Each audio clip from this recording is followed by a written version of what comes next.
शं वरुणः शन्नो भवत्पर्यमा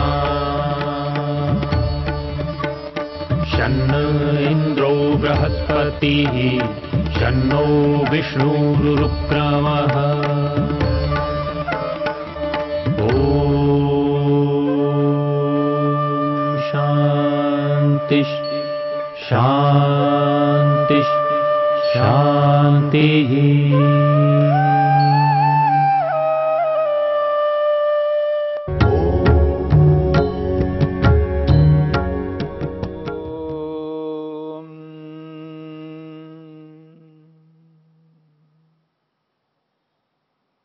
समाधिपाद के 47वें सूत्र को लेकर के हम विचार कर रहे हैं।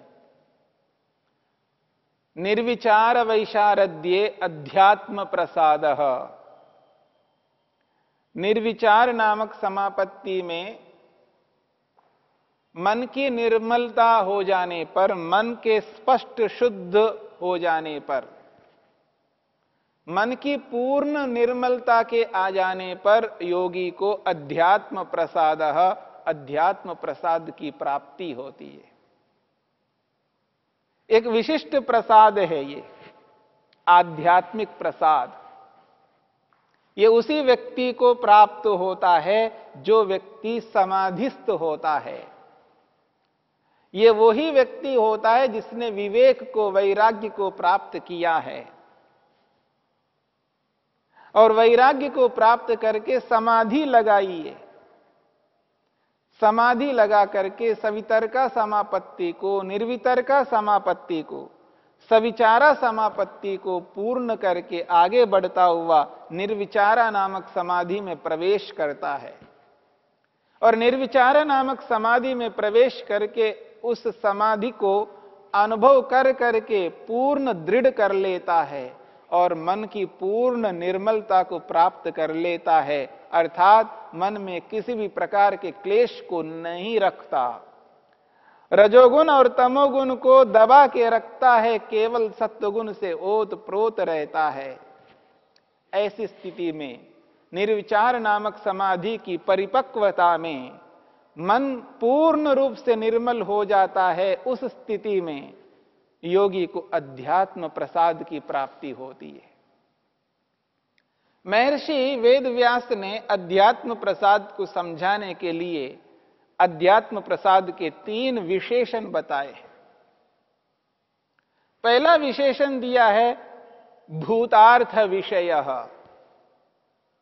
भूतार्थ विषय कहते हैं जो वस्तु जैसी है उस वस्तु को उसी रूप में अनुभव करता है, विपरीत अनुभव करता नहीं।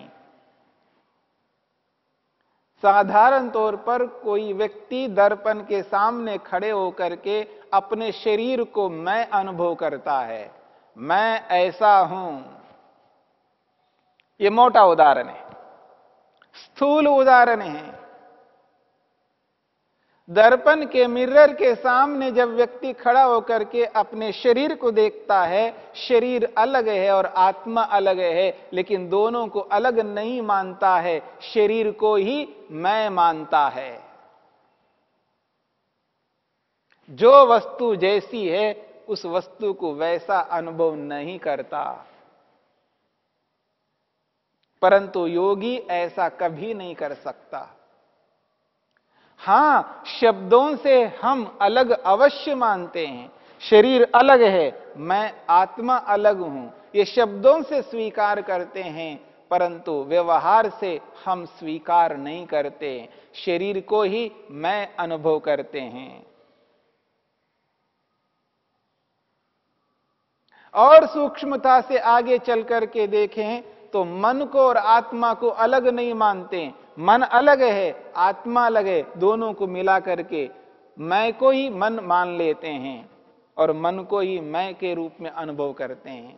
मन को और आत्मा को अलग नहीं कर पाते, इसलिए कहा करते हैं मेरा मन नहीं मानता।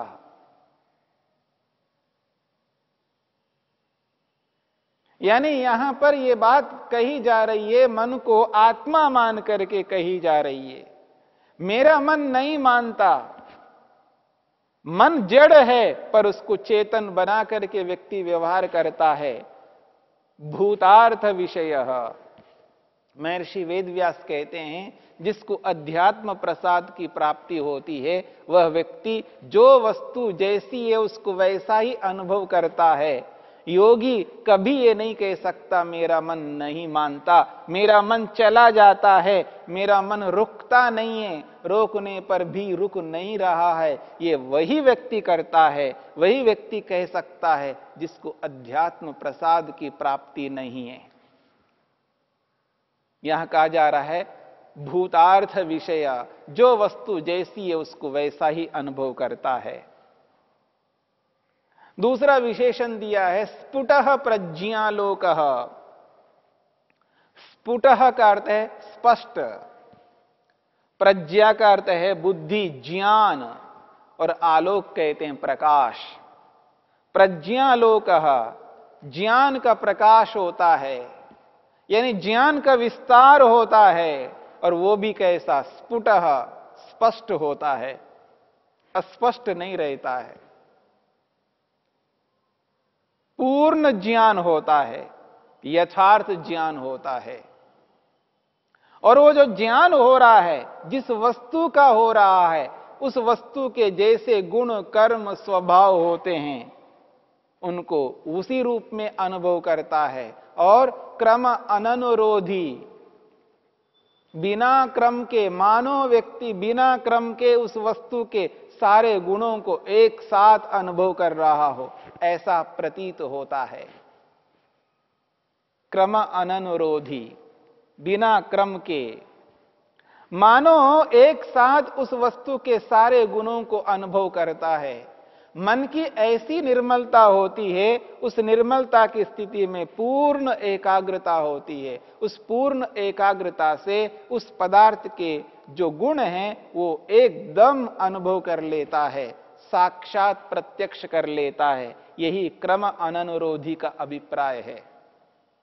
क्योंकि पूर्ण एकाग्रता में सूक्ष्मता से उन गुणों का अनुभव करता है, करता तो बारी बारी से, लेकिन उसका क्रम प्रतीत नहीं होता है। इतनी सूक्ष्मता से उसका क्रम होता है, उस सूक्ष्मता का यहां पर क्रम समझ में नहीं आता, इसलिए वो क्रम अननुरोधी के रूप में स्पष्ट किया है। यही अध्यात्म प्रसाद है। जब ऐसा अध्यात्म प्रसाद व्यक्ति को प्राप्त होता है तो उसका लाभ क्या है, उससे वो क्या करेगा, इस स्पष्ट ज्ञान से वो करेगा क्या? तो महर्षि वेदव्यास कहते हैं इससे वस्तु की हानि क्या है और वस्तु का लाभ क्या है ये वो समझ में आता है। व्यक्ति लाभ और हानि को समझ लेता है। लौकिक व्यक्ति लाभ और हानि को अलग प्रकार से अनुभव करता है और आध्यात्मिक व्यक्ति लाभ और हानि को अलग प्रकार से अनुभव करता है। लौकिक व्यक्ति लौकिक पदार्थों को ध्यान में रखते हुए लाभ अनुभव करता है और आध्यात्मिक व्यक्ति ईश्वर को ध्यान में रखते हुए लाभ अनुभव करता है। दोनों में जमीन आसमान का अंतर है। यदि वो ईश्वर की ओर बढ़ रहा है तो उसके लिए लाभ है, और वो ईश्वर से दूर हो रहा है तो उसके लिए हानि है। और लौकिक व्यक्ति जब लाभ को देखता है तो पैसे मिल रहे हैं तो लाभ है, मकान मिल रहा है तो लाभ है, संबंध बन रहा है एक दूसरे के साथ में लाभ है, दूसरे लोग उसको अच्छा मान रहे तो उसके लिए लाभ है, प्रतिष्ठा हो रही है तो उसके लिए लाभ है। यानी लौकिक उपलब्धियों को यदि प्राप्त करता है तो वो लाभ अनुभव करता है, और लौकिक उपलब्धियों को प्राप्त नहीं करता है तो उसको हानि मान लेता है। और अध्यात्म प्रसाद को प्राप्त किया हुआ योगी वो लाभ, लौकिक लाभों को लाभ नहीं मानता, उनको हानि मानता है। प्रतिष्ठा से उसकी हानि है, सम्मान उसके लिए हानिकारक है, सम्मान उसके लिए हानिकारक है, प्रतिष्ठा उसके लिए हानिकारक है। लौकिक पदार्थों को प्राप्त करना उसके लिए हानि है। ईश्वर से दूर हो रहा है व्यक्ति, लोगों को खुश कर रहा है, लोगों को संतुष्ट कर रहा है और ईश्वर को नाराज कर रहा है, यह उसके लिए हानि है। पर अध्यात्म प्रसाद को जिसने प्राप्त किया है वो लोक को ध्यान में नहीं रखता, वो ईश्वर को ध्यान में रखता है। ईश्वर को प्रसन्न करने के लिए कार्य करता है, लोगों को प्रसन्न करने के लिए कार्य नहीं करता है। और जिस कार्य से ईश्वर प्रसन्न होता हो उस कार्य से लोग प्रसन्न होंगे, पर कब होंगे उसके लिए समय आएगा। तत्काल लोग प्रसन्न हो यह आवश्यक नहीं है। तत्काल लोग प्रसन्न हो यह आवश्यक नहीं है। तात्कालिक प्रसन्नता को नहीं देता है, दीर्घकालिक प्रसन्नता को देता है।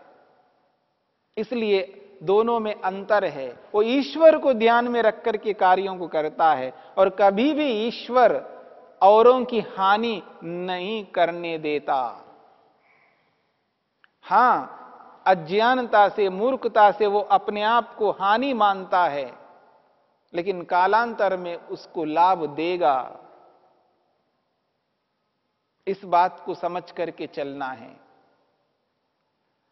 महर्षि वेदव्यास कहते हैं, प्रज्ञा प्रसादमारुह्य अशोच्य शोचतो जनान भूमिष्ठानि व शैलस्थ सर्वान प्राज्योनुपश्यति। जब योगी अध्यात्म प्रसाद को प्राप्त करता है, वो कहते हैं प्रज्ञा प्रसादमारुह्य, प्रज्ञा रूपी प्रसाद को प्राप्त करके, यहां प्रसाद को महल समझ लीजिएगा। प्रज्ञा रूपी महल को पाकर के, प्रज्ञा रूपी महल पर आरूढ़ हो करके, यानी एक बहुत बड़े महल पर खड़ा हो गया व्यक्ति, प्रज्ञा प्रसादम आरुह्य, प्रज्ञा रूपी महल पर चढ़ करके अशोच्य, स्वयं शोक नहीं करता, स्वयं शोक नहीं करता, स्वयं क्लेशित नहीं होता, स्वयं दुखी नहीं होता। अशोच्य शोचतो जनान, और जो शोक से ग्रस्त व्यक्ति हैं, जो शोकातुर हैं, जो क्लेशित है, दुखी हैं, उन लोगों को देखता है। उन लोगों को देख करके उन लोगों के शोक को, दुख को, क्लेशों को दूर करने की चेष्टा करता है। और उन शोकग्रस्त लोगों को ऐसा ही देखता है। उसके लिए एक उदाहरण दिया है, भूमिष्ठानि व शैलस्थ। शैलस्थ, शैल कहते हैं पर्वत को। शैलस्थ, जैसे एक व्यक्ति पर्वत के चोटी पर खड़े होकर के, भूमिष्ठान इव, जो भूमि पर, तलहटी पर खड़े हुए लोगों को देखता है। एक पर्वत के चोटी के ऊपर खड़ा है और तलहटी में बहुत सारे लोग आ रहे हैं, जा रहे हैं, पशु हैं, आ रहे हैं, जा रहे हैं, मनुष्य हैं, आ रहे हैं, जा रहे हैं। आते जाते लोगों को पर्वत के चोटी के ऊपर खड़े होकर के देखता है। पर्वत बहुत ऊंचा है और उनको तलहटी पर खड़े होकर चलने वाले, खड़े रहने वाले को देखता है। बहुत सूक्ष्म, छोटे छोटे दिखाई देते हैं। जैसे आजकल बहुत बड़े बिल्डिंग के ऊपर खड़े होकर के जब नीचे गाड़ियों को देखता है व्यक्ति, ऐसा लगता है जैसे खिलौने हैं, वो छोटे छोटे खिलौने जा रहे हैं, आ रहे हैं, ऐसा दिखता है व्यक्ति को। जो ऊंचे बिल्डिंग पर खड़े होकर के जब व्यक्ति नीचे सड़क पर चलने वाली गाड़ियों को देखता है, मनुष्यों को देखता है, तो छोटे छोटे मनुष्य जैसे खिलौने होते हैं उस रूप में उनको दिखाई देते हैं। ठीक इसी प्रकार बहुत बड़े ऊंचे पर्वत के ऊपर खड़े होकर के जब व्यक्ति तलहटी में देखता है तो नीचे पशु चर रहे हैं उन पशुओं को देखता है, या कोई मनुष्य आ रहे हैं जा रहे हैं उनको देखता है तो बहुत छोटे छोटे दिखाई देते हैं। शैलस्था पर्वत के चोटी पर खड़े होकर के भूमिष्ठान इव भूमि में स्थित व्यक्तियों को जैसे देखता है व्यक्ति, ठीक उसी प्रकार से योगी उनको ऐसा ही अनुभव करता है। स्वयं बहुत ऊंचे स्थान पर बैठा हुआ अपने आप को देखता है और बाकी लोगों को तलहटी में उनको रखता है। अपनी बहुत बड़ी उपलब्धि को देखता है और जिन लोगों ने उपलब्धियों को प्राप्त नहीं किया उनको देखता है। देख करके उसके मन में यही बात आती है, ये सब शोकग्रस्त है, शोचतो जनान। ये शोकग्रस्त व्यक्तियों को वो यही संदेश देना चाहता है। क्या संदेश देना चाहता है? जिस प्रकार से मैं शोक रहित हूं उसी प्रकार आप सबको शोक रहित होना है। जिस पद्धति से जिस रीति से मैंने इस योग रूपी अध्यात्म प्रसाद को प्राप्त किया, यही प्रसाद आप सबको प्राप्त करना है। आप सबको इस काम क्रोध लोभ मोह ईर्ष्या अहंकार को त्याग करना है। अविद्या अस्मिता राग द्वेष और अभिनिवेश को अपने जीवन में से हटाना है। सबके साथ मिलकर के चलना है, प्रेम से रहना है, अज्ञानता से युक्त नहीं रहना है। जिस योग को अपना करके, जिस यम नियम को अपना करके, जिस प्राणायाम प्रत्याहार धारणा ध्यान रूपी योग के अंगों को अपना करके मैं इस मुकाम पर पहुंचा हूं, इस स्थिति तक प्राप्त हुआ हूं, इसी स्थिति को आप सबको प्राप्त करना है और इस पद्धति से चलना है। जिस पद्धति से चल करके इस स्थिति तक पहुंच सकते हैं तब शोक रहित हो सकते हैं, शोक से दूर हो सकते हैं। तब जाकर के हम उस परमपिता परमात्मा को प्राप्त कर सकते हैं, ईश्वर का दर्शन कर सकते हैं, मनुष्य के प्रयोजन को पूरा कर सकते हैं। प्रज्ञा प्रसाद मारुह्य अशोच्य शोचतो जनान भूमिष्ठानिव शैलस्थ सर्वान प्राज्योनुपश्यति। प्राज्ञ बुद्धिमान उस बुद्धि को प्राप्त करके, अध्यात्म प्रसाद को प्राप्त करके सर्वान सभी लोगों को, भूमिष्ठानिव शैलस्था जैसे पर्वत के चोटी पर खड़े होकर के तलहटी पर रहने वालों को देखता है, ठीक उसी प्रकार अध्यात्म प्रसाद को प्राप्त करके जिन्होंने इस प्रसाद को प्राप्त नहीं किया उनको वैसा ही देखता है और वैसा देख करके उनके शोक को दूर करने की चेष्टा करता है, उपकार करता है, परोपकार करता है।